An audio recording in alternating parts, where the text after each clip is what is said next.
I'm going to do a big sister poem. But every time I say, hey, who are the big girls in the crowd? Everyone tries to pretend that if they don't put up their hand, I won't know. Come on. We were all together at the Chinese store. Come on, we were all at the restaurant. Okay, this is also a piece that I did for CBC. This was for the, I think it was called Face-off, the national poetry competition. Yes. This is called Escape. I need to try. Sorry. This isn't wine or anything romantic like that, like blood or something. This is Crystal Light, but it's just as addictive. And to me, this was really about, if you write, how do you write when you intrinsically know that you've lost your mother tongue? You know, who are you? And sometimes I think, if I went back to where I'm really from, would they even understand me? Would they really feel me? Or am I so lost as this person that I am now? How do they interpret what I'd have to say? And would I be ashamed of the voice that I've developed? Soweto, please don't call me anymore.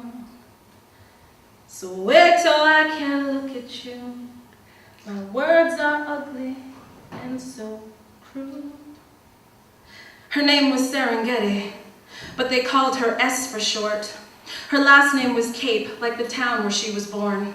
She's a sad-eyed, simple, dark-cornered child whose adopted parents fell in love with her tempestuous hair and well-behaved smile. But Soweto won't leave her alone. Her parents want her to be like the other kids, but she's seen the beautiful killers, and no amount of makeup or hip-hop can keep Soweto from crawling into bed with her each night.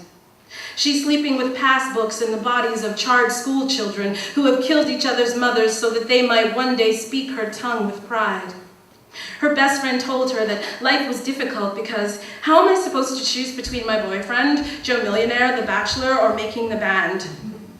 S told her she was trying to decide, how does one keep living when who you are keeps calling you in a language you don't understand?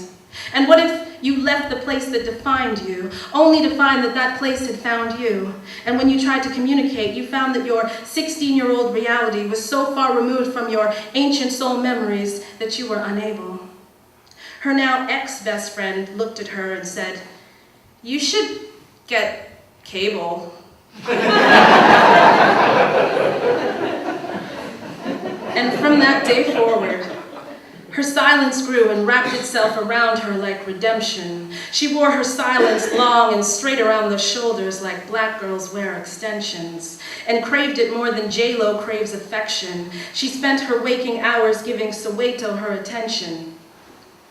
Soweto, if I talk, will you heal this tongue of mine? It's black and blue. Soweto, I can't talk today. My mother's tongue died anyway.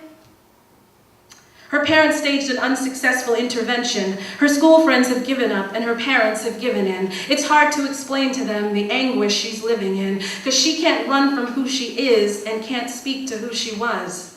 To bystanders, she's a picnic short of 2 fruits, a Pied Piper of words with no flute. But in reality, she's a silent soul rebel recruit who's got more books than Don Cherry's got ugly suits. And come on. I would say that in front of him. And rereads books more times than George Bush says shoot. To Kill a Mockingbird is her favorite. She'd rather be S in a book than Jenny on the block. Better to be a fictional heroine than a living, breathing afterthought. She practices escapism. See, words are her release and reality's her prison.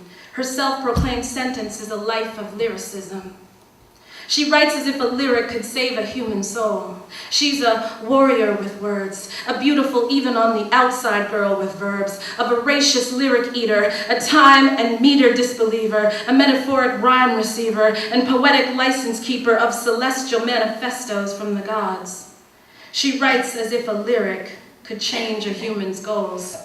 She dreams that one day she'll write something so inspired that the space between the words in and of themselves would be an invocation to the gods for conversation on universe relations, with verbal meditations for cacophonic patients with lyrical fixations who mumble their loquacious allegations regarding rhythmic infiltrations until the haiku court judge starts to show their frustration, but they can't begrudge S her verbal elation because her words are the warm space where angels take vacations.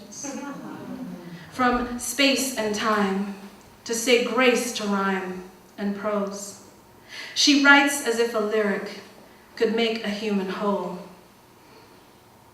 She watches those cartoons, the Bugs Bunny, and thinks, I've crushed that rabbit's skull between my teeth. The jungle boy, it seems, was strong inside of me. She's lost in rhyme again. Call the paramedic in. Damn it, someone's got to grab her pen. The teacher's voice is coming in. We asked her the one thing she wanted to be when she grew up, and before she passed out, all she said was, a poem.